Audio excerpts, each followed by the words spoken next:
चलिए दोस्तों, आज हम बात करने वाले हैं इंपॉर्टेंस ऑफ टाइड की, जो कि ये फर्दर कॉन्टिन्यूएशन है आपके चैप्टर 14 का। सिंस टाइड्स आर कॉज्ड, क्योंकि जो टाइड होती हैं वो कॉज की जाती हैं by earth, moon and sun positions, यानी अर्थ, मून और सन की जो पोजीशंस होती हैं वो अलग अलग जब तरह से होती हैं। फॉर एग्जांपल, एक स्ट्रेट लाइन में सन और मून आ गए, दोनों की ग्रेविटेशनल पुल एक्स्ट्रा हो गई, तो यहाँ पर ज़्यादा बड़ा देखने को मिलेगा टाइड। फिर एक तरफ सन हो गया और एक तरफ मून हो गया, बीच में अर्थ हो गई, लेकिन अर्थ के साथ क्या है कि यहाँ पर हमारे सेंट्रीफ्यूगल फोर्स देखने को मिलती है, तो सन और जो सेंट्रीफ्यूगल फोर्स है वो एक साथ मिल जाएंगी और मून अकेले हो जाएगा, तो यहाँ पर हमें बैलेंस देखने को मिलेगा, उतनी बड़ी टाइड्स देखने को नहीं मिलेंगी। तो ये डिफरेंट चीज़ें हैं। अब इनका इंपॉर्टेंस क्या होता है, the tides can be predicted well in advance, और हम प्रेडिक्ट कर सकते हैं टाइड्स को। क्यों? क्योंकि हमें पता है कि कितने दिन बाद कौन सा मोशन कहाँ आने वाला है, मून कहाँ जाने वाला है, मून की पोजीशन क्या होने वाली है। ठीक, this helps the navigators and fisherman plan there activities. और ये हेल्प किसको करता है? जो नेविगेटर्स होते हैं, यानी नेविगेशन करते हैं, जो शिप्स में जाते हैं, या फिर फिशरमैन जो आपकी मछलियाँ पकड़ते हैं, उन लोगों के लिए उनकी एक्टिविटीज़ को जो है प्लान करने के लिए। Tidal flows are of great importance in navigation, तो नेविगेशन में बहुत इंपॉर्टेंट है ही, क्योंकि tidal heights are very important, specially harbour, क्योंकि यहाँ पर जो टाइडल हाइट्स हैं वो हार्बर यानी जो आपके पोर्ट्स होते हैं, हार्बर मतलब जहाँ पे आपकी शिप आके खड़ी होती है, जो जहाँ पे आके पार्क होती है वो हार्बर है। और यहाँ पे क्या होता है, नियर रिवर्स, रिवर के पास में, and within estuaries, estuaries के पास में, having shallow bars at the entrance, जहाँ पे सैलो बार्स होती हैं, यानी अगर वो ऐसे जाएंगे तो उनको स्पेस कितना ज़्यादा मिलता है, ज़्यादा नहीं होगा, तो ऐसे वो फिर ऐसे सैलो हो जाती है, आपने रिवर और एस्चुरीज में देखा होगा ना। तो ये चीज़ कह रहा है उनकी एंट्रेंस में, which prevent ships and boats from entering into the harbour, और ये क्या होगा, वो प्रिवेंट करेगी एंटर करने में। तो अगर यहाँ पर ज़्यादा नैरो हो जाती है और फिर यहाँ से एंट्री में उनको प्रॉब्लम होने लगेगी, क्योंकि एस्चुरी का पानी का लेवल जब नीचे गया तो अब यहाँ से ऊपर से जब पानी हट गया तो एक एस्चुरी बनी है। अब यहाँ पे फिर ऐसे, जैसे फॉर एग्जांपल देखिए, जैसे ये एक एस्चुरी है और यहाँ से अब इतना ही हमें जो है जाना है और इधर हार्बर है। ठीक, अब यहाँ से अगर शिप आएगी तो पानी ऊपर ऊपर है तो यहाँ पहुँच जाएगी, लेकिन अगर पानी नीचे है, लो टाइड आ गई, तो फिर यहाँ पे इसको इतना ही स्पेस मिलेगा, तो ये अंदर कैसे जाएगी, तो ये प्रॉब्लम हो जाती है। ठीक है, टाइड्स आर ऑल्सो हेल्पफुल, और हेल्पफुल भी होती हैं desilting the sediments and removing polluted water from river estuaries, और फिर जब ऐसे एस्चुरीज में भर जाएंगी तो वहाँ से जब ये लौटने लगेंगी तो डीसिल्टेशन करेंगी, यानी अपने साथ जो उसमें सेडिमेंट्स होंगे, सिल्ट्स वगैरह होंगे, उसको वापस लेके जाएगी, प्लस उसी के साथ वहाँ पर जो पॉल्यूटेड वाटर होगा उसको भी अपने साथ लेके जाएगी। Examples, tides are use to generate electrical powers, Canada में यूज़ होती हैं, फ्रांस में, रसिया में, चाइना में। ठीक, 3 megawatt tidal power project Durga ध्वनि सुंदरबन, तो यहाँ पे दुर्गा ध्वनि जो है सुंदरबन में, वेस्ट बंगाल में हमें देखने को मिलेगा, इस अंडर वे। तो 3 मेगावाट का ये टाइडल पावर प्रोजेक्ट है। ओशन करेंट्स की बात करते हैं, तो ocean currents are like river flow in oceans, जो ओशन करंट होते हैं वो जैसे रिवर होती है उसी प्रकार का एक फ्लो होता है। They represent a regular volume of water, और यहाँ पे लगभग रेगुलर सा वॉल्यूम होता है in a definite path and direction, जिसकी एक डेफिनेट पाथ होती है, यानी इतनी बड़े एरिया में जाएगा, 100 मीटर लंबा है, 200 मीटर है, 1 किलोमीटर, 2 किलोमीटर है, तो उसका होगा। और फिर डेफिनेट है कि ईस्ट में जा रहा है, कि वेस्ट में जा रहा है, कि नॉर्थ में जा रहा है, कि साउथ में जा रहा है, उसकी डेफिनेट डायरेक्शन है। Ocean currents are influenced by 2 types of forces namely, और ये 2 प्रकार की फोर्सेस से इन्फ्लुएंस होते हैं, यानी इनकी डायरेक्शन के ऊपर, इनकी स्पीड्स के ऊपर 2 प्रकार की फोर्सेस का जो है इफेक्ट पड़ता है। एक प्राइमरी फोर्स होती है, प्राइमरी फोर्सेस जो कि इनिशिएट करती हैं मूवमेंट ऑफ वाटर। प्राइमरी मतलब अब शुरुआती दौर पे, अब ऐसे पानी अपना काम कर रहा है, इधर उधर हो रहा है, लेकिन यहाँ पे कुछ एक ऐसी फोर्स आई जिसने इसको एक्सेलरेट कर दिया, जैसे कोई ऐसे विंड आ गई, वार्मर वाटर है, अपने साथ उसको बहा के आगे ले गई, तो ये एक प्राइमरी फोर्स है जो कि पहला जो रिएक्शन है वो कराती है, यानी इसकी मूवमेंट को बढ़ाने का काम करती है। और सेकेंडरी फोर्स क्या होता है? सेकेंडरी फोर्स वो फोर्सेज होती हैं that influence the current to flow, और अब एक बार तो हो गया, वो मूव कर गई, लेकिन अब सेकेंडरी फोर्सेज वो फोर्सेज होती हैं कि तुम भैया मूव तो करे हो, लेकिन अब तुमको हम मूव कराने पाए हैं तो तुमको हम मूव कराते रह जाएंगे, तो वो सेकेंडरी फोर्सेस होती हैं। प्राइमरी का मतलब है, जैसे कि एक बार कहते हैं ना, टीचर्स क्या कहते हैं, आप छोटे छोटे थे तो माँ बाप से कहते हैं एक बार बस आप अपने बच्चे को स्कूल भेज दीजिए, बस उसके बाद देखिएगा इसको हम गधे से घोड़ा बना देंगे।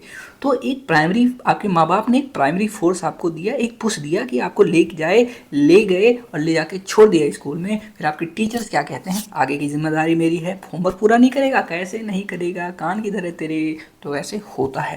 और एक चीज़ दोस्तों इससे मुझे याद आई, आप यूपीएससी की तैयारी कर रहे हैं तो यहाँ पर अगर आप रूरल एरियाज़ में देखेंगे जो स्टूडेंट हैं उनकी यहाँ पर जो एडमिशन है वो कम है, वहाँ जो स्कूल्स में बच्चे जा रहे हैं वो कम जा रहे हैं। क्यों, ऐसा क्यों? जबकि अगर आप किसी बड़े शहर में देखेंगे तो वहाँ छोटे छोटे बच्चे बैग उठाते हैं और स्कूल चले जाते हैं। इसके पीछे सबसे बड़ा कारण प्राइमरी फोर्स का ही है। गांव में माँ बाप उतने जागरूक नहीं हैं, शहर में आप भी नहीं जाना चाह रहे होंगे, लेकिन आपकी मम्मी कान पकड़ती थी, चल भाई चल, उसके बाद बैग वैग पैक करा के ले जाती थी, बस तक छोड़ के आती थी। ठीक है, लेकिन गांव में क्या है, माँ बाप काम पे चले जाते हैं, माँ खेतों में चले जाती है, पापा खेतों में चले जाते हैं, माँ बाप कहीं और चले जाते हैं, माँ बाप ध्यान नहीं देते, माँ ध्यान नहीं देती, बाप जो है पिता, कितने लोगों के पिता ऐसे हैं जो कि बड़ी दूर रहते हैं, शहर छोड़ करके रहते हैं, तो वो अपना वैसे भी ध्यान नहीं दे पाएंगे। कितने लोगों की माँ है वो घर के कामों में रह जाती हैं, वो ध्यान नहीं दे पाती। तो यहाँ पे जो प्राइमरी फोर्स है यानी जो पेरेंट्स हैं वो नकेले नहीं कस रहे हैं। छोटे छोटे बच्चे, बिहार के बच्चे, यूपी के बच्चे और वेस्ट बंगाल, झारखंड, यहाँ सब के बच्चे, साउदर्न स्टेट के भी बच्चे, ये क्यों फंस रहे हैं ड्रग्स में? अगर आप एक दिल्ली, नोएडा और मुंबई बड़े शहर की बात करेंगे, इनको कंपेयर करेंगे आप एक छोटे से शहर में, तो ड्रग्स कहाँ मिलता है, सारी 2 नंबर की काम ज़्यादा कहाँ होती हैं, बड़े बड़े रैकेट्स कहाँ चलते हैं, सिगरेट, घर से नीचे उतरो सिगरेट कहाँ मिल जाएगी आपको, कहाँ मिलती है, ये सारी चीज़ें शहर में मिलती हैं। लेकिन ज़्यादा एडिक्टेड कौन है, गांव के बच्चे हैं, क्योंकि उनका जो प्राइमरी फोर्स है, जो उनके माँ बाप हैं, उनके ऊपर जो चेक है, उनका जो इन्वायरमेंट है, और ये सारी चीज़ों का ध्यान नहीं दिया जा रहा है। तो मैंने क्या सोचा है कि ऐसा होना चाहिए, अगर कोई भी माँ बाप अपने बच्चों को स्कूल नहीं लेके जाते, एक हफ्ते में 1 दिन से ज़्यादा छुट्टी उनकी हो जाती है, तो उनको 50 रुपये का फ़ाइन लगेगा और वो जाके अपनी जो तहसील है वहाँ जाके जमा करें, एसडीएम साहब के सामने 50 रुपये का फ़ाइन दें, और जितनी बार होगी उनको उतनी बार 50 रुपये का फ़ाइन देना पड़ेगा। यानी उनकी ये जिम्मेदारी होनी चाहिए पेरेंट्स की कि वो अपने बच्चे का हाथ पकड़ के ले जाएं और प्राइमरी स्कूल में उनको दाखिला दें, जहाँ पे उनकी मुफ्त शिक्षा है, मुफ्त ड्रेस है, मुफ्त खाना पीना है, बैग है, कॉपी है, किताबें हैं।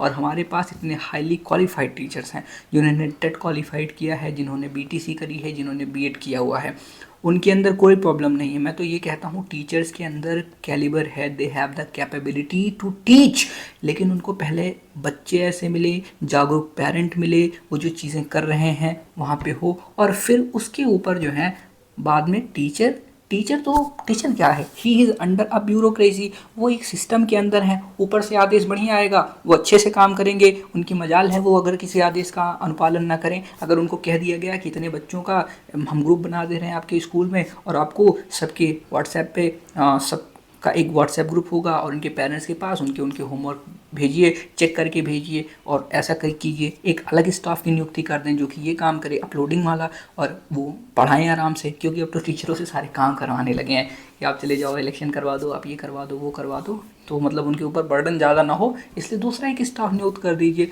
तो ऐसे ट्रांसपेरेंसी बढ़ेगी, अकाउंटेबिलिटी बढ़ेगी, और उसी के साथ साथ टीचर को अप्रिसिएशन चाहिए होता है। टीचर है उसके लिए बहुत सारे काम होंगे। तो अगर आप में से कोई ब्यूरोक्रेट बनता है मेरी वीडियो देख करके, तो मिलिएगा मुझसे और मैं बताऊंगा कि आप कौन कौन सी चीज़ें कर सकते हैं अपने एरिया में जिससे पूरा सबका कल्याण होगा। प्राइमरी फोर्सेस क्या होती हैं? प्राइमरी फोर्सेस वो होती हैं दैट इन्फ्लुएंस द करेंट्स, जो इन्फ्लुएंस करती हैं करंट को। क्या? Heating by solar energy, heat होती है सोलर एनर्जी से, विंड होती है, ग्रेविटी होती है, कोरियोलिस फोर्स होती है। अब ये चीज़ें मतलब हर जगह यही चीज़ें हैं। सबसे बड़ी चीज़ की एनर्जी, आप देख रहे हैं कि जो इंसोलेशन है वो हर जगह विद्यमान है, उसके बिना कोई काम ही नहीं हो रहा है। Heating by solar energy causes water to expand, जब हीट होती है तो पानी जो है एक्सपेंड करता है। This is why near the equator ocean is about 8 centimetre higher in level than middle latitude, और इसलिए अगर हम इक्वेटर पे देखेंगे तो 8 सेंटीमीटर हाइयर होता है लेवल में अगर उसको मिड लैटिट्यूड से कंपेयर करते हैं। This cause a very slight gradient, और इस वजह से क्या होता है, जैसे कि ये आपका, ये देखिए ये 0 डिग्री है, ये आपका पोल है, नहीं ये 0 डिग्री इक्वेटर है, और ये 90 डिग्री पोल है, mid latitude somewhere around 45 degree पे। तो यहाँ से अब ये 8 सेंटीमीटर ऊपर है आपके समुद्र का तल, और यहाँ से 8 सेंटीमीटर ऊपर जब हो गया तो इस लेवल में एक स्टीप ग्रेडियंट हमें, एक स्लाइट ग्रेडियंट हमें देखने को मिलेगा, हल्का सा ग्रेडियंट है। तो पानी किस तरफ भागेगा, पानी आपके लैटिट्यूड की तरफ भागेगा। तो यही चीज़ ये कह रहा है। तो wind blowing on the surface of the ocean pushes, फिर water tends to flow down the slope, और फिर उस तरफ जाएगा। फिर wind blowing on the surface of the ocean, और जो विंड सरफेस के पास से ब्लो हो रही है, the water to move, blowing on the surface water pushes the water to move, और वो पुश करती है वाटर को मूव करने के लिए। अब हमारा यहाँ पे एक पुराना वाला कॉन्सेप्ट आता है। पुराना वाला कॉन्सेप्ट क्या था कि मैंने आपको बताया, जैसे ये है, ये 0 है, ये 45 है, यहाँ पे 8 सेंटीमीटर है, और पानी धीरे धीरे इधर जा रहा है। अब अगर हवा अगर इधर से आएगी तो इधर से ये इधर स्किप करने की कोशिश करेगा, तो यहाँ पे इनके दोनों के बीच एक फ्रंट क्रिएट होगा, तो यहाँ पे ये ऐसे बल्ज क्रिएट होगा, एक ऐसे बड़ी वेव फॉर्मेशन होने लगेगी। वेव फॉर्मेशन होगी तो जब तक इसकी क्षमता रहेगी तब तक इसको बढ़ाएगा, और जैसे ये क्षमता खत्म हो जाएगी वैसे ये वेव ऐसे नीचे चली आएगी, बराबर हो जाएगा। तो यहाँ पर क्या हुआ, एक वेव का फॉर्मेशन हो रहा है। और अगर विंड इस डायरेक्शन में ही है, मान लीजिए इस साइड में आपका पानी ऐसे जा रहा है और विंड भी इसी डायरेक्शन में जा रही है, तो इसकी स्पीड खूब तेज़ कर देगा, इसकी स्पीड बढ़ा देगा, फिर ये आगे जाएगी, फिर दूसरी वाली किसी ऐसे लेयर से ये टकराती है तो वहाँ इनके बीच में होगा जो होगा वो देखा जाएगा। तो ये चीज़ है। अब friction between the wind and the water, अब जो फ्रिक्शन होगा किसके बीच, विंड और वाटर के बीच में, affect the movement of the water body in its course, तो उनकी डायरेक्शन में वो जो है अफेक्ट करेगा मूवमेंट को। Gravity tends to pull water down, क्योंकि ग्रेविटी जो है हमेशा पानी को नीचे खींचेगी, पानी को ही नहीं, ग्रेविटी हर चीज़ को नीचे खींचती है, ग्रेविटी हर चीज़ को अपनी तरफ खींचती है, ठीक है। The pile and create gradient variation, और यहाँ पे एक ग्रेडियंट वेरिएशन बनाने की जो है वो उसमें प्रक्रिया शुरू हो जाएगी। फिर द कोरियोलिस फोर्स इंटरवीन्स, और यहीं पे अब हमारा कोरियोलिस फोर्स आएगा। जब कोई चीज़ ऐसे ऊपर जाएगी ऐसे, तो उसके ऊपर फिर एक अर्थ रोटेट कर रही है, यानी उसके ऊपर कोरियोलिस फोर्स भी लगने लगेगा। And cause the water to move the right in the northern hemisphere, और इससे क्या होगा कि जैसे आपकी हवा थी जो कि आपकी नॉर्थ हेमिस्फीयर में राइट की तरफ मूव करती थी, वैसे ही अब आपका वाटर जो है वो राइट डायरेक्शन में मूव करने लग जाएगा। कहाँ, नॉर्दर्न हेमिस्फीयर में, और लेफ़्ट डायरेक्शन में मूव करने लग जाएगा कहाँ, आपके साउदर्न हेमिस्फीयर में। तो कुछ ऐसा हो गया, यानी अगर हवा आपकी नॉर्दर्न में मूव कर रही है, साउथ राइट में हवा ऐसे जा रही है, तो क्या आपको लगता है कि पानी इधर को जाएगा? जिस तरफ आपकी हवा जाएगी उसी तरफ तो पानी जाएगा, क्योंकि the main driving force is water. Gradient तो थोड़ा बहुत है, लेकिन यहाँ पे वाटर जो है वो मेन ड्राइविंग फोर्स हमें देखने को मिल रही है। ऐसे फूकेंगे तो देख सकते हैं। And the left in the southern hemisphere, और लेफ्ट हमें देखने को मिलेगा साउदर्न हेमिस्फीयर में। These large accumulation of water, ये जो लार्ज एक्यूमुलेशन होती हैं, जगह इकट्ठी हो जाती हैं पानी, and the flow around them are called gyre, और फिर कहीं कहीं क्या होता है, जैसे इधर से एक ये करंट आ रही है, फिर ये ऐसे घूम गई, ऐसे घूम घूम के ना फिर ये एक जायर का फॉर्मेशन करेगी, फिर कुछ इधर से आ रही हैं ना, तो ऐसे गोल गोल घूम जाती हैं। ये भी मैं आगे आपको दिखाऊंगा कि जायर कहाँ बनता है, तो आपको अच्छी तरीके से समझ में आएगा। These produce large circular currents, और ये लार्ज सर्कुलर करंट बनाती हैं कहाँ, ओशन बेसिन्स के अंदर, ठीक है। अब बात करते हैं कैरेक्टरिस्टिक्स ऑफ ओशन करेंट्स की। Current are referred by their drift, current refer की जाती हैं उनके ड्रिफ्ट की वजह से। Usually the currents are the strongest near the surface, तो जो करंट होती हैं वो स्ट्रॉन्गेस्ट होती हैं सरफेस के पास। क्यों? क्योंकि अब ये आपकी सरफेस है और इसके ऊपर ही आपकी एयर जा रही है। अब एयर इससे टकराएगी तो इसी को लेके तो आगे जाएगी कि इसके नीचे वाले को लेके जाएगी। अगर नीचे वाले को भी लेके जा सकती है मान लीजिए, तो ये इससे टकराई तो यहाँ पे इसकी एनर्जी आई तो ये इसके साथ गई। अब ये जब ये जाएगी तो इसके नीचे वाली लेयर जाएगी, फिर इसके नीचे वाली लेयर जाएगी, लेकिन यहाँ से यहाँ तक आने में एनर्जी लॉस होगी ना, होगी कि नहीं?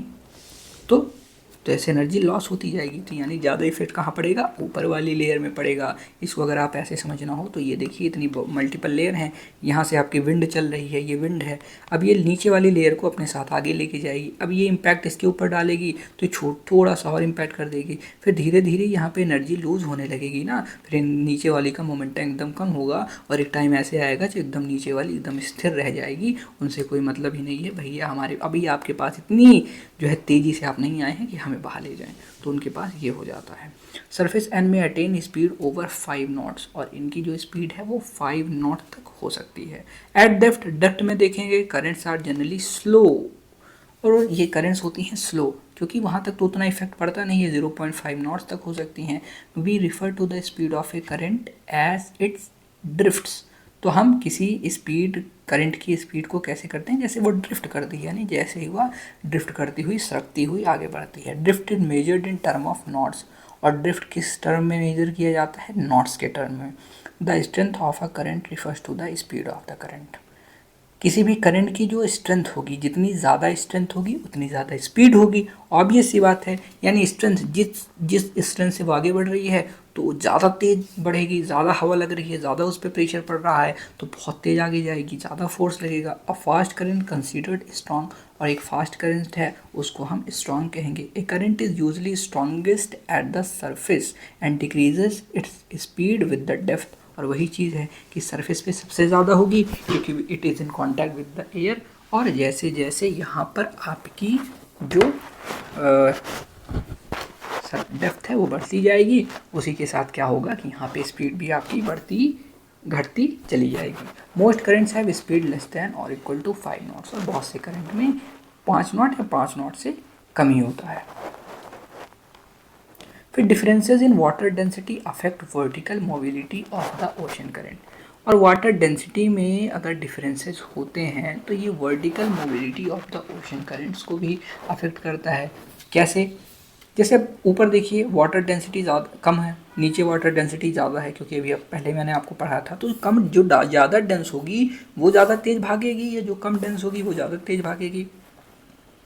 अगर आप किसी भारी चीज़ पे फोर्स लगाएंगे तो भारी चीज़ ही तो ज़्यादा तेज जाएगी, है कि नहीं। हल्की चीज़ को अगर ऐसे खूब तेज़ से धक्का देंगे तो वहीं रुक जाएगी, लेकिन भारी चीज़ को अभी आप खूब तेज़ से धक्का देंगे तो वो दौड़ती दौड़ती बहुत दूर चली जाएगी। ऐसा होता है ना भैया, ऐसा किसी और यूनिवर्स में होता होगा। तो यही कह रहे हैं कि अगर ऊपर हल्की है उसके ऊपर खूब तेज़ से अगर हवा आ रही है तो वो तेज़ी जाएगी, लेकिन उसके नीचे नीचे नीचे भारी होती जा रही है। लेकिन जब वो भारी होगी तो इसका मतलब एक तो फोर्स भी नीचे कम हो रही है, और फोर्स भी कम हो रही है प्लस यहाँ पे डेंसिटी भी बढ़ रही है, तो यहाँ पर नीचे उतना इम्पैक्ट इसका नहीं पड़ेगा। वाटर विथ हाई सैलिनिटी, जो हाई सैलिनिटी होता है वहाँ पे डेंसर होता है लो सैलिनिटी के कंपैरिजन में, एंड सेम वे जो कोल्ड वाटर है वो भी डेंस होता है वार्म वाटर के कंपैरिजन में। यानी अगर यहाँ पे वार्म वाटर है, यहाँ पे कोल्ड वाटर है, तो वार्म वाटर अगर एक स्पीड से हवा जा रही है, मान लीजिए 50 किलोमीटर पर आवर की स्पीड से जा रही है, तो जितनी तेज़ वो वार्म वाटर को आगे लेके जाएगी उतनी तेज़ वो कोल्ड वाटर को आगे लेके नहीं जा पाएगी। या फिर जितनी तेज़ वो आपकी कम लो सैलिनिटी, यानी जिसमें नमक की मात्रा कम है, जिसकी डेंसिटी कम है, उसको जितनी तेज़ आगे लेके जाएगी उतनी जो कि थोड़ा भारी है, जिसमें नमक की मात्रा ज़्यादा है, उसको उतनी तेज़ लेके नहीं जा पाएगी। क्योंकि आपकी पीठ पर अभी 2 बोरा लाद दिया जाए और आपकी पीठ पर 1 किलो लाद दिया जाए, तो आप 2 बोरा लेके ज़्यादा तेज़ दौड़ पाओगे या 1 किलो लेके ज़्यादा तेज़ दौड़ पाओगे। आप कहेंगे भैया बोरा लेके दौड़ लेंगे, या you are very strong man. फिर denser water turns to sink, और जो डेंसर वाटर होती है वो नीचे जाती है, while relative higher water turns to rise, और जो हायर वाटर होगी वो राइज करने की कोशिश करेगी। अब ये ऑब्वियस सी बात है, अब ये हल्का वाला ना आना चाहे फिर भी जब भारी वाला उसको नीचे से ठेलेगा, अरे भाग जा तू, क्या करेगा, तो ग्रेविटी खींचेगी, वो नीचे जाएगा, नीचे जाएगा तो नीचे जगह नहीं बचेगी, ऊपर वाले को ऊपर आना पड़ेगा, हल्के वाले को। ये चीज़ है। Cold water ocean currents occur when cold water at pole sinks and slowly moves towards the equator, और यहाँ पर कोल्ड वाटर ओशन करंट कब ऑकर होती हैं, जब पोल पे आपकी, ये देखिए ये आपका पोल हो गया, ये आपका ज़ीरो हो गया, ये आपका पोल हो गया, ये आपका इक्वेटर हो गया। अब यहाँ से जो गर्म ठंडी ठंडी वाली हवा है ना भैया, ये हवा नीचे भागेंगी, क्यों, क्योंकि यहाँ पे ग्रेविटी पड़ रही है, और ये फिर इधर भागना स्टार्ट कर देंगी नीचे नीचे से, मूव्स टुवर्ड्स द इक्वेटर। अब ये इक्वेटर की तरफ बढ़ने लगी हैं और warm water currents travel out from the equator, और वार्म वाली यहाँ से ऐसे निकलेंगी और ये क्या करेंगी, ये पोल्स की तरफ भागेंगी। तो यहाँ पे एक साइकिल क्रिएट हो रहा है कि नहीं हो रहा है, जहाँ पे जो वार्म हैं ये इक्वेटर से भाग रही हैं ठंडी होने के लिए आपके पोल्स की तरफ, और ये जो ठंडी वाली हैं ये यहाँ पे भाग रही हैं इस साइकिल को कंप्लीट करने के लिए इधर इक्वेटर की तरफ। ठीक है, अब इनको भी गर्मी चाहिए, रिचार्ज होना है, गर्म होने जा रही हैं। Warm water currents travel out from the equator along the surface flowing towards the poles to replace the sinking cold water. और वहाँ से जब स्पेस कम हुआ रिप्लेस कर गई तो उसको रिप्लेस करने के लिए ये वहाँ पे पहुँचेंगी।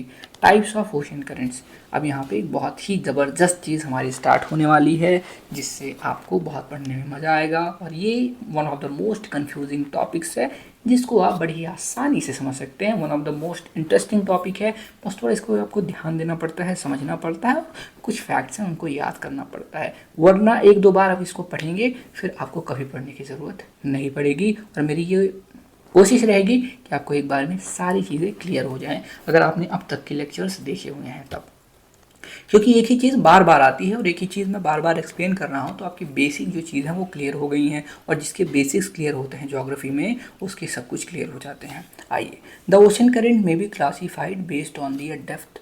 तो क्लासीफाई होती है अपनी डेप्थ के हिसाब से as surface current and deep water current. एक जैसे कि सरफेस करंट होती है और एक होती है डीप वाटर करंट, यानी दो टाइप की करंट होती हैं। तो पहला यहाँ पे क्या होता है, surface currents constitute about 10% of all the water in the ocean. और जो आपकी सरफेस पे होने वाली करंट्स हैं, सरफेस पे जो करंट्स हमें देखने को मिलेंगी वो कॉन्स्टिट्यूट करती हैं 10% of all ocean water. These waters are upper 400 metre of the ocean, यानी ऊपर से यानी सरफेस से 400 मीटर नीचे तक, यानी ऊपर वाली 400 मीटर की लेयर को हम कहते हैं। फिर डीप वाटर करंट होती हैं, ये 90% वाटर की होती हैं, यानी कितना बड़ा अमाउंट होता है। These water moves around the ocean basin due to variation in the density and gravity. और इनमें मूवमेंट कैसे होता है, डेंसिटी और ग्रेविटी की वजह से। जैसा कि मैंने आप लोगों को एक्सप्लेन किया कि जब डेंसिटी ज़्यादा हुई नीचे आई फिर वो इक्वेटर की तरफ भागती है। Deep water sinks into the deep ocean basin at high latitude. High latitude मतलब पोल्स पर ये सिंक कर जाएंगी। वेयर टेम्परेचर आर कोल्ड, यहाँ पे कोल्ड टेम्परेचर है, डेंसिटी बढ़ जाती है और ये नीचे चली जाती हैं। ओशन करेंट्स की बात करते हैं। Ocean current can also be classified based on the temperature, और यहाँ पर इसको टेम्परेचर के आधार पर भी हम क्लासीफाई कर सकते हैं। कैसे, as cold current and warm current. एक कोल्ड करंट होगी और एक वार्म करंट होगी। टेम्परेचर हमेशा क्या होता है, टेम्परेचर या तो कोल्ड होगा या तो वार्म होगा, तो दो ही चीज़ हो सकती है। अब टेम्परेचर कोल्ड नहीं है, वार्म नहीं है, तो क्या सॉइल होगा, सॉइल थोड़ी है वो, टेम्परेचर कोल्ड या वार्म दो ही चीज़ तो होती है। तो कोल्ड करंट क्या होंगी, कोल्ड होंगी, और वाटर ये bring cold water into warm water areas, और ये वार्म वाटर में जाएंगी तो वार्म जगह जाके कोल्ड करंट गर्म करेंगी, है कि नहीं। अगर कहीं से गर्म आपकी वाटर आ रही है और कहीं से ठंडी वाटर आ रही है तो कहीं गर्म जगह पे जाएगी तो ठंडी वाली जो आपकी करंट है वो गर्मी लेके आएगी, ऐसा होता है, कभी आप सुने हुए हैं। तो कोल्ड करंट कोल्ड ही लेके आती है, इतनी छोटी सी बात आप लोगों को बता रहा है। चलिए आगे बढ़ते हैं। These currents are usually found on the west coast of the continent. और ये जो करंट होती हैं ये पाई कहाँ जाती हैं, west coast of continent, west coast पे कॉन्टिनेंट्स के। In low and middle latitude, कहाँ, लो लैटिट्यूड पे या फिर मिडल लैटिट्यूड पे, किस जगह पे, बोथ हेमिस्फीयर पे, ऊपर भी नीचे भी। ऑन द ईस्ट कोस्ट, अगर ईस्ट कोस्ट पर देखेंगे, in the higher latitude, high latitude पे यानी नॉर्दर्न हेमिस्फीयर पे अगर हम देखेंगे, ठीक। Warm currents bring warm water into the cold water areas, और वार्म करंट जो होंगी वो क्या लेके आएंगी, ठंडी नहीं, वो गर्मी लेके आती हैं। And are usually observed on the east coast of continent, और यूजली ये ईस्ट कोस्ट पर देखी जा सकती हैं, ऑब्जर्व की जा सकती हैं। इन दी लो एंड मिडिल लैटिट्यूड, कहाँ पे, लो लैटिट्यूड पर और मिडिल लैटिट्यूड पर। क्यों, क्योंकि लो लैटिट्यूड पर टेम्परेचर ज़्यादा होता है, इंसुलेशन ज़्यादा रिसीव होता है, ज़्यादा इंसुलेशन, ज़्यादा एनर्जी, ज़्यादा गर्मी, कम density, expansion, true in both hemisphere, और दोनों ही हेमिस्फीयर भी ये देखने को मिलती हैं। In the northern hemisphere, northern hemisphere में they are found on the west coast of the continent in high latitude, और नॉर्दर्न हेमिस्फीयर में वेस्ट कोस्ट ऑफ कॉन्टिनेंट पे पाई जाती हैं, हाई लैटिट्यूड में। मेजर ओशन करेंट्स की बात करते हैं। जो मेजर ओशन करेंट्स हैं are generally influenced by the stress exerted by the prevailing wind and Coriolis force.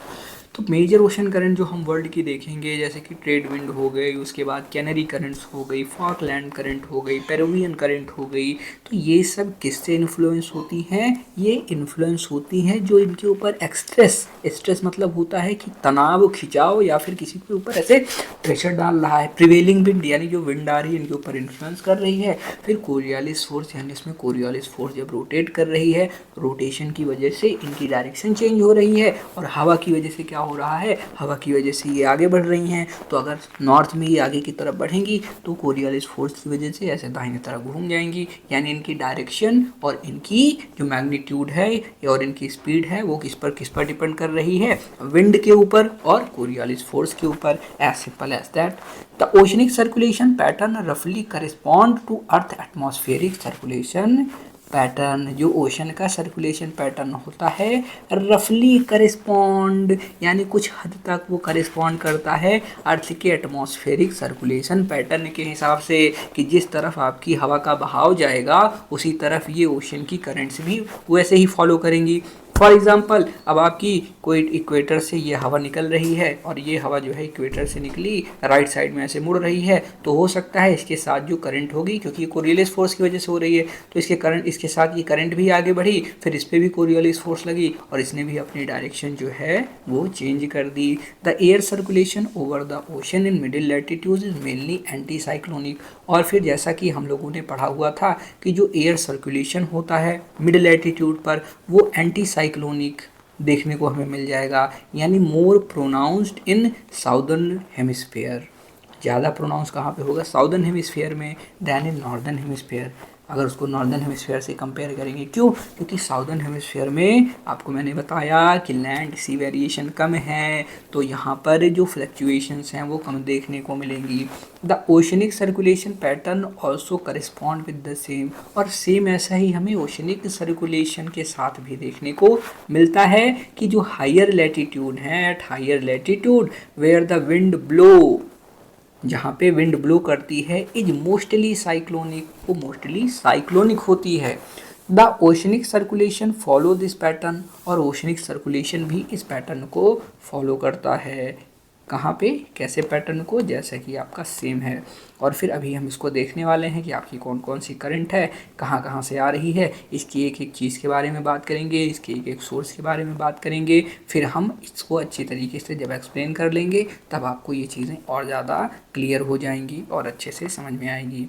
पहले इसको हम पूरा कर लेते हैं। तो in region of pronounced monsoonal flow, तो एक ऐसी जगह है जहाँ पे प्रोनाउंस्ड मॉनसूनल फ्लो, यानी जो मॉनसूनल फ्लो है, फॉर एग्जांपल आप देख रहे हैं इंडिया में मॉनसून आते हैं ना, तो वहाँ पे कुछ ऐसा फ्लो है जो कि मॉनसून से इन्फ्लुएंस्ड है, और वहाँ पे प्रोनाउंस्ड यानी वो दिख रहा है, अच्छा खासा वहाँ पे समझ में आने वाला वेरिएशन है। तो द मानसून विंड्स, वो मानसून विंड इन्फ्लुएंस करेंगी करंट की मूवमेंट को ड्यू टू कोरियोलिस फोर्स। अब कोरियोलिस फोर्स की वजह से जो वार्म करंट है from low latitude turn to move to the right in northern hemisphere, वो नॉर्दर्न हेमिस्फीयर में ऐसे राइट घूमने लगेंगी, एंड दियर लेफ्ट, और उनके अपने लेफ्ट में घूमेंगी साउदर्न हेमिस्फीयर में, जो कि मैंने आपको समझाया। फिर the oceanic circulation transport heat from one latitude belt, जो ओशनिक सर्कुलेशन होती है वो हीट को ट्रांसपोर्ट करती है one latitude belt to another, एक लैटिट्यूड बेल्ट से दूसरे तक लेके जाती है।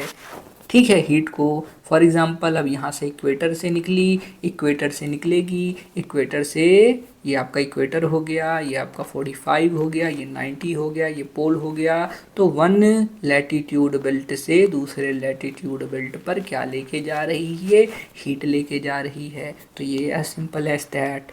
एक एक लाइन पढ़ेंगे, अच्छे से पढ़ेंगे तो आपको चीज़ें बेटर तरीके से समझ में आएंगी। ठीक है, by journal circulation of atmosphere the cold water of Arctic and Antarctic circle move towards the warmer water in tropical and equatorial. फिर वही चीज़, मतलब बार बार घुमा घुमा के आपको एक ही चीज़ बताता है। फिर कह रहा है कि पोल्स से यानी आर्कटिक और अंटार्कटिक वाले यानी ये नीचे वाले, ये यहाँ से यहाँ वाले यानी आर्कटिक अंटार्कटिक वाले, ये किधर जाएंगे, आपके इक्वेटर के ऊपर आएंगे। ठीक है, ट्रॉपिकल और इक्वेटोरियल की तरफ बढ़ेंगे। वाइल जो वार्म वाटर है lower latitude move to are pole are the major currents in different ocean shown in figure 14.3। अब यहाँ पे कह रहा है एक लिस्ट बनाइए which are found in Pacific, Atlantic, Indian ocean, और कैसे ये मूव कर रही हैं, ये सब है। अब इफेक्ट ऑफ ओशन करेंट्स के बारे में हम पढ़ने वाले हैं। ठीक, इससे पहले ये आपको दिया गया है तो ये यहाँ पे ख़त्म होता है। अब चलिए हम आते हैं मेजर करंट्स के ऊपर। तो ये चैप्टर, ये आपको मैं अच्छी तरीके से फिगर दिखाता हूँ। चलिए पहले इसको नीचे पूरा पढ़ के ख़त्म करते हैं, उसके बाद हम आपको एक्सप्लेन करेंगे। Effect of the ocean current. Effect of ocean current क्या होता है? Ocean current have a number of direct and indirect influence on human activities. इनका डायरेक्ट इन्फ्लुएंस भी होता है और इनडायरेक्ट इन्फ्लुएंस भी होता है हमारी एक्टिविटीज़ के ऊपर। जैसे कि जो वेस्ट कोस्ट है कॉन्टिनेंट का, ट्रॉपिकल और सब ट्रॉपिकल लैटिट्यूड में उनको छोड़ करके जो कि इक्वेटर के पास हैं और बॉर्डर्ड बाय कूल वाटर, उनके आसपास क्या होती हैं, कूल वाटर होती हैं। तो यहाँ पे अगर आप देखेंगे तो ये इधर, अभी आपको मैं एक दूसरा फिगर दिखाऊंगा जिसमें जो कलर्स हैं वो कलर्स स्पेसिफाई करते हैं कि कौन सा कूल है और कौन सा वार्म है, तो उससे ज़्यादा बेटर समझ में आएगा। Their average temperature are relatively low with the narrow diurnal and annual ranges. यानी उनका जो एवरेज टेम्परेचर होता है वो कम होता है और उनमें बहुत ज़्यादा एनुअल रेंजेस में या फिर उनकी जो वेरिएशंस हैं यानी उनके टेम्परेचर में जो वेरिएशन है रेंजेस की वो बहुत लो होती हैं। ठीक, देयर इज़ फॉग, यहाँ पर फॉग देखने को मिलेगी, but generally the areas are arid. पर यहाँ पर ये एरिड सीजन होते हैं, यहाँ पे बारिश आपको देखने को नहीं मिलेगी, एरिया एरिड होता है। West coast of the continents in the middle and higher, और जो वेस्ट कोस्ट है मिडिल और हाइयर लैटिट्यूड में वो बॉर्डर होता है वार्म करंट से, जो कि क्या करती हैं, call a distinct marine climate, और ये मैरीन क्लाइमेट का निर्माण करती हैं। They are characterize by cool summer, और यहाँ पे जो समर होगी कूल होगी क्योंकि वहाँ पे नमी है तो ऐसे ब्रीज जब जाएगी तो समर्स क्या करेगी, कूल डाउन कर देगी। एंड रिलेटिवली माइल्ड विंटर होती हैं इसमें with a narrow annual range of temperature. तो अगर आप यहाँ पे मुंबई में जाएंगे तो आपको पता है ना वहाँ बहुत ज़्यादा गर्मी पड़ती है और ना वहाँ बहुत ज़्यादा ठंडी ही पड़ती है आपके दिल्ली के कंपैरिजन में। क्यों? क्योंकि गर्मी वहाँ इसलिए ज़्यादा नहीं पड़ती क्योंकि लैंड ब्रिज और सी ब्रिज चलता रहता है, और ठंडी भी वहाँ इसलिए ज़्यादा नहीं पड़ती क्योंकि वहाँ पे लैंड ब्रिज और सी ब्रिज चल रहा है। एक समय जो जब ज़्यादा हीट होगा तो वहाँ से हवा ऊपर जाएगी तो ठंडी ठंडी आपकी समुद्र की हवा आएगी। फिर रात में जब वो ठंडा हो जाता है तो गर्म गर्म वाली जो हवा है वो यहाँ आ जाएंगी। ठीक, तो ऐसी होती है, ये चीज़ें ऐसी होती हैं, यानी लैंड ब्रिज और सी ब्रिज आना जाना उसमें लगा रहता है। Warm currents flow parallel to the east coast, जो वार्म कलर होती है वार्म आपकी करंट्स होती हैं वो फ्लो करती हैं पैरेलल ईस्ट कोस्ट के off the continent in tropical and sub tropical latitude. This result in warm and rainy climate, और इससे क्या होता है कि वार्म और रेनी क्लाइमेट हमें देखने को मिलता है। These areas lies in western margins of subtropical anticyclone, और ये एरियाज ऐसे होते हैं जहाँ पे सब ट्रॉपिकल एंटीसाइक्लोन्स का निर्माण होता है। The mixing of the warm and cold current help to replenish oxygen and favour growth of plankton, और ऐसी जगह जहाँ पे वार्म और कोल्ड करंट मिलती हैं वो वहाँ उस करंट के पास रिप्लेनिश होता है ऑक्सीजन, और ऑक्सीजन होगा तो ग्रोथ करेगा किसकी, प्लैंकटन्स की, जो कि प्राइमरी फूड होते हैं किसके लिए, फिश पॉपुलेशन के लिए। और the best fishing ground of the world exist mainly these mixing zones, और इस जगह ही वर्ल्ड की बेस्ट जो होती हैं आपकी फिशिंग ग्राउंड्स वो होती हैं। जैसे कि पेरू हो गया, नीचे से अपवेलिंग हुई तो ऑक्सीजन ऊपर गई, न्यूट्रिएंट्स ऊपर गए, प्लैंकटन्स ग्रो करे, उनको खाने मछलियाँ आई तो उनको पकड़ के आदमियों ने खा लिया। कितनी गलत बात है। ठीक है, एक्सरसाइज यहाँ पे आपकी है। और ये आपकी जो है, पहले इसको एक बार समझ लीजिए, उसके बाद मैं आपको दूसरा फिगर दिखाऊंगा। तो सबसे पहली बात आप यहाँ पे क्या देख रहे हैं, क्या क्या नोटिस करेंगे, इक्वेटर पकड़ के हम चलते हैं। अब इधर देखेंगे एक जा रही है इक्वेटोरियल काउंटर करंट। अब काउंटर करंट ये किसकी काउंटर करंट है, ये आपकी इक्वेटोरियल जो करंट जा रही है इसके काउंटर में, यानी इसके अपोजिट में एक करंट चलती है जिसको हम इक्वेटोरियल काउंटर करंट कहते हैं। ठीक, अब यहाँ से ये इधर को आई, ठीक, अब ये इधर को जा रही है, इधर से ये फिर अब ऐसे फाड़ के तो निकल नहीं जाएगी साउथ अमेरिका को, तो इधर ये ड्रिफ्ट कर जाती है, इधर ये चली जाती है, फिर ये कहाँ जाएगी, यहाँ गल्फ़ पे जाएगी, गल्फ़ ऑफ मैक्सिको। फिर यहाँ से निकलेगी तो इसको हम गल्फ़ स्ट्रीम का नाम दे देते हैं। फिर जब ये और आगे थोड़ा और आगे बढ़ती है तो इसको क्या कहते हैं हम, ये देखिए, फिर ये जो है थोड़ा और आगे बढ़ी तो गल्फ़ स्ट्रीम का नाम दिया, क्योंकि यहाँ ये गल्फ़ से होकर के आ रही है। फिर ये और आगे बढ़ेगी तो ये दो पार्ट्स में डिवाइड हो जाएगी, एक को नॉर्थ अटलांटिक ड्रिफ्ट कह देंगे क्योंकि इधर को जा रही है, और एक जो है फिर यहाँ पे आ रही है जिसको हम कैनरीज कह देंगे। फिर एक लेब्राडोर एकदम ठंडी ठंडी, देखिए कहाँ से आ रही है, ठंडे रीजन से आ रही है, तो एक करंट यहाँ से भी हमारी चल रही है। क्यों, क्योंकि ये पोल का साइड है, पोल का साइड है तो आपको पता है ये पोल से इक्वेटर की तरफ जाएंगी, और ये वाली जो है ये आपकी इक्वेटर से आ रही हैं तो इक्वेटर से ये पोल की तरफ जाएंगी। तो ये बेसिक कॉन्सेप्ट है। लेकिन जब ये इसमें ऐसे मुड़ जाती है, क्योंकि यहाँ पे जैसे ये आगे बढ़ेगी, अब आगे लैंड मिलेगा तो इसको मुड़ना ही पड़ेगा भाई, तो दोनों डायरेक्शन में जाएंगी ना ये, तो यहाँ पे एक जायर का निर्माण करती हैं, तो ये एक जायर बन जाता है, क्योंकि यहाँ पे अगर आप देखेंगे तो स्ट्रीम्स गोली गोली हो गई हैं, और इसको हम कैनरी करंट के नाम से जानते हैं। सेम चीज़ नीचे देखेंगे तो नीचे आपको एक और करंट देखने को मिलेगी, वो क्या है, वेस्ट विंड ड्रिफ्ट। ये है, ये करंट आपकी जा रही है, यहाँ से ये ऐसे सीधा निकल रही है, लेकिन कुछ करंट क्या होती हैं यहाँ आने के बाद ये देखिए ऐसे मुड़ जाती हैं, जिनको फॉकलैंड कहते हैं, और ये ठंडी ठंडी होंगी। और फिर एक करंट यहाँ पे है वेस्ट विंड ड्रिफ्ट, फिर यहाँ से ऐसे जाएगी बेंगोला करंट, यहाँ जब आएगी तो बेंगोला करंट इसको कहेंगे। फिर यहाँ से जा करके ऐसे फिर ये भी मुड़ जाती है, ब्राज़ीलियन करंट इसको हम कहते हैं, क्योंकि ब्राज़ील के पास है। साउथ इक्वेटोरियल करंट कहेंगे क्योंकि इक्वेटर के ये साउथ में है, और इसके ऊपर वाला नॉर्थ इक्वेटोरियल करंट हो जाएगी। ठीक, ये देखिए साउथ इक्वेटोरियल करंट, क्योंकि ये साउथ में है इक्वेटर के, इसलिए इसको साउथ इक्वेटोरियल करंट कहते हैं, और ये नॉर्थ में है इक्वेटर के, इसलिए इसको नॉर्थ इक्वेटोरियल करंट कहते हैं। यहाँ आपको कोई कन्फ्यूज़न नहीं होनी चाहिए।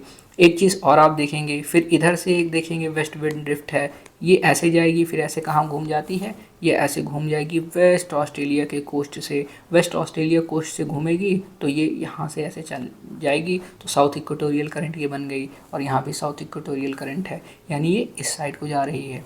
अब फिर से ये यहाँ गई, यहाँ से ऐसे मुड़ जाएगी, है कि नहीं, मुड़ेगी तो इसको अगुलास करंट कहेंगे, और कुछ ऐसे फिर मुड़ के फिर ये जायर फॉर्मेशन करेंगी यहाँ पे। तो ये ऐसे ही वर्क करती हैं आपकी करंट्स हैं, और इनकी अलग अलग प्रॉपर्टीज़ होंगी, यानी गर्म और ठंडी जिस हिसाब से होंगी वो मैं आपको आगे दिखाता हूँ, जस्ट वेट।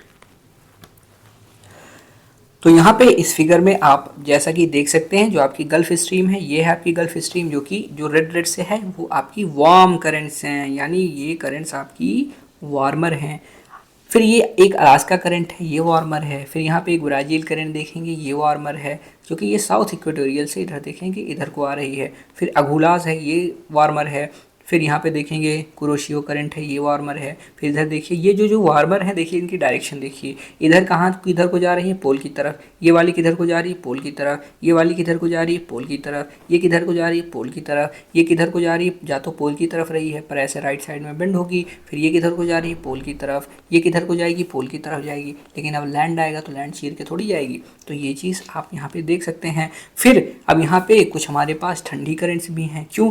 क्योंकि जैसे ही ये यहाँ पे पहुँचती है गल्फ स्ट्रीम, उसके बाद लेब्राडोर करंट से ये टकराएगी तो यहाँ क्या होगा, ये कूल हो जाएगी। कूल होगा तो इसको अटलांटिक ड्रिफ्ट के नाम से जानेंगे, और ये आगे आएगी। एक पार्ट इसका कैनरी करंट बन के इस साइड को आएगा, एक पार्ट इसका इस साइड को जाएगा। तो अब ये वाला जो रीज़न है, ये बताइए कौन सा रीज़न है, कमेंट करके। आपको इतना तो मैपिंग पता ही होगी। अब इस जगह पे अगर एक जो है वार्म करंट जाए, कोल्ड करंट जाएगी तो वहाँ का टेम्परेचर कैसा करेगी, कोल्ड करेगी। और अगर वहाँ का टेम्परेचर कोल्ड होगा तो क्या होगा, आप बताइए मुझे। वहाँ पे लो प्रेशर क्रिएट होगा, यानी वहाँ पे बारिश होगी या नहीं होगी, या आप बताइए। ये मैं नहीं बताऊँगा, इतने दिन से तो चिल्ला रहा हूँ मैं, वो आप बताइए कमेंट करके। फिर यहाँ से देखेंगे एक कंडीशन और आपको दिखाता हूँ। अब इधर आइए, ब्राज़ील वाली करंट है, यानी ये वार्म करंट है। अब इधर को जब ब्राज़ील को आएगी ये वार्म करंट लेके, यानी यहाँ पे क्या क्रिएट करेगी, यहाँ पे गर्मी क्रिएट करेगी to the eastern coast of the South America. South America के ईस्टर्न कोस्ट में क्या होगा, गर्मी होगी। अब जब यहाँ पे गर्मी होगी, लो प्रेशर क्रिएट होगा, लो प्रेशर क्रिएट होगा, इवेपरेशन होगा, और पानी के अंदर मॉइस्चर होता ही है, तो यहाँ बारिश क्या होगी, होगी कि नहीं होगी, आप बताइए। फिर यहाँ से एक और करंट देखेंगे, साउथ अटलांटिक ड्रिफ्ट है, ये ऐसे जाएगी, कुछ तो ये ऐसे जा रही है, अंटार्कटिक सरकमपोलर है, फिर यहाँ से ये मुड़ जाएगी। अब इस एंड में क्या होगी, हीट होगी या कोल्ड होगी, क्योंकि ये कोल्ड करंट है तो क्या लेके आएगी, कोल्ड लेके आएगी। कोल्ड लेके आएगी तो हाई प्रेशर क्रिएट होगा, हाई प्रेशर क्रिएट होगा, डेंस होगी, तो डेंस होगी तो क्या होगा, ये आप मुझको बताइएगा, बताइए, कमेंट कीजिएगा आप।